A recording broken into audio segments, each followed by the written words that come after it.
Ano nga ba ang format ng competition sa darating na Asian Games? At ano ang pangamba ng China sa roster ng Gilas Pilipinas? Sa bawat grupo ay magkakaroon ng single round robin, so mayroong 3 games ang bawat koponan. Magaganap ang mga laro mula September 10 hanggang 14.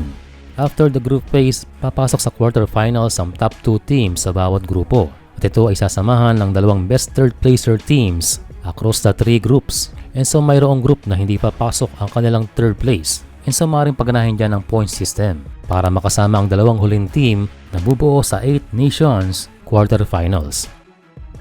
Simula ng quarters ay panay knockout games na, kaya from 8 teams magiging 4 or tinatawag na semifinals. Ang 2 natalong team sa semis ay lalaro sa bronze medal game at ang 2 winning team sa semis ay maglalaro sa finals or gold medal game.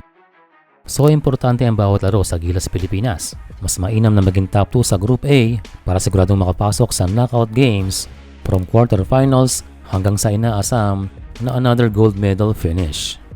Well, yan naman ang target from the start. Ang tanong lang sino sa 30-man pool ang makakasama sa Final 12.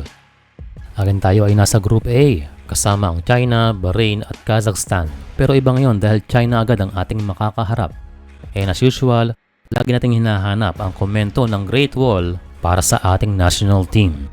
Ngayong Asian Games ay expected na walang naturalize itong China dahil nahihirapan talaga sila maghanap ng player. Kahit naging aggressive pang CBA sa pag-o-offer sa mga foreigners or imports, sa ating pagkakaalam ay wala silang nakuha. And so yung ating mga naturalized players ang kanilang laging pinupuna. Sa katunayan ay nabalita na naman sa kanila na gagawin muli ng Gilas Pilipinas ang ating killer moves o paglalagay ng 2 naturalized players sa team. Walang ating opinion lamang dyan kung sa rules ay walang nilalabag ang Gilas sa paglalagay ng 2 naturalized players. Pero in my personal opinion lamang, na isa lang salang naturalize ang ating ilagay. Ito ay para maiwasan ang sinasabi lagi ng iba na tayo ay nananalo ng gold nang dahil sa 2 naturalized players.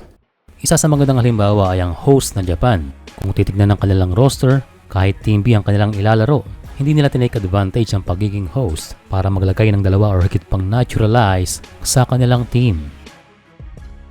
And so sabi dito sa article, sila ay nangangamba na maaaring ika-3rd time na muli silang mabigo kontra sa Gilas Pilipinas.